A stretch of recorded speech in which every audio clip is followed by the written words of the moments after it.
Welcome to my channel. ఈరోజు చేయబోయే recipe Nellore చేపల పులుసు. ఎవరైనా అడగండి నెల్లూరులో ఏం ఫేమస్ అంటే చేపల పులుసు అనే చెప్తారు. కాబట్టి మనం ఈరోజు అదే చేద్దాము. ముందుగా కడాయి తీసుకొని ఆయిల్ వేసుకోవాలి. ఆయిల్ చేపల పులుసులోకి ఎక్కువ ఉంటేనే బాగుంటుంది కాబట్టి మనం ఆయిల్ ఎక్కువ వేసుకున్నాము.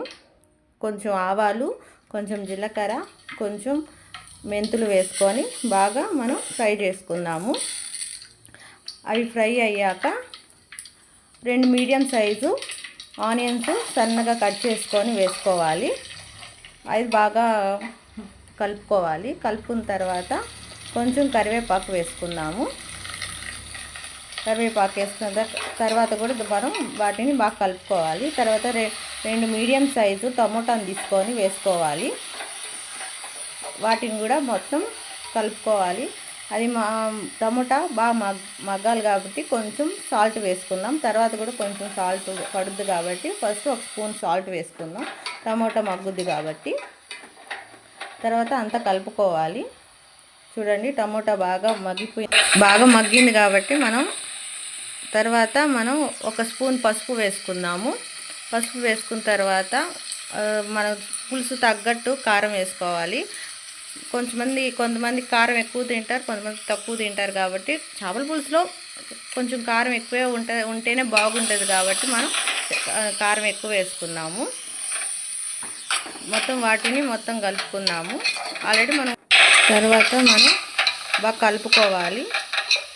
కలుపుకున్న తర్వాత ముందుగా మనం చింతపండు నానబెట్టింది నేను ముందుగానే జ్యూస్ చేసి పెట్టుకున్నాను. అది మొత్తం వేసేయాలి. చిక్కగా కలుపుకొని వేసేసుకోవాలి. దాని తగ్గట్టు మనం సాల్ట్ వేసుకోవాలి. సాల్ట్ సరిపోయిందా లేదా చూసుకొని సాల్ట్ వేసుకోవాలి. దాన్ని కూడా మొత్తం కలుపుకొని ఒక 10 మినిట్స్ మనం మూత పెట్టేద్దాం.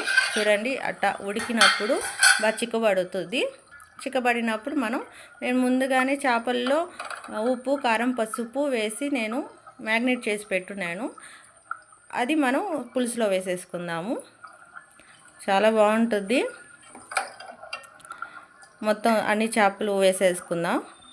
వేసేసుకున్న తర్వాత మనం గెంటి మాత్రం అస్సలు పెట్టకూడదు. గెంటి పెట్టామంటే ముక్క విరిగిపోతుంది కాబట్టి మనం గెంటే మాత్రం అస్సలు పెట్టకూడదు.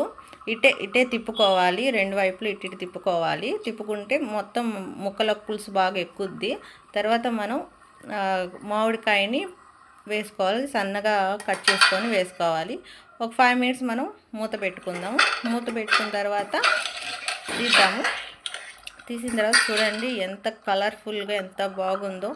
తర్వాత నేను ముందుగానే జీలకర్ర, మెంతులు రోస్ట్ చేసి పొడి చేశాను. ఆ పొడి వేయండి, చాలా టేస్ట్ వస్తుంది. ఒక్కసారి ట్రై చేయండి. చేశాక ఈ పొడి వేయండి. ఈ పొడి వేసాక చాలా టేస్ట్ వస్తుంది. ఒకసారి ట్రై చేయండి. నెల్లూరు వాళ్ళు కానీ చూసారంటే నాకు ఒకసారి ఒక కామెంట్ చేయండి ఎలా ఉందో. ఏమైనా మిస్టేక్స్ ఉంటే చెప్పండి. తర్వాత లాస్ట్ కొత్తిమీర గార్నిష్ చేసేసుకుందాము. కొత్తిమీర వేసినా బాగుంటుంది, టేస్టీగా ఉంటుంది. యమ్మీగా, ఈజీగా, సింపుల్గా చేసేసే చేపల పులుసు అండి ఇది. ఎలా ఉందో ఒకసారి ట్రై చేయండి. లైక్ చేయండి, షేర్ చేయండి. Thank you watching.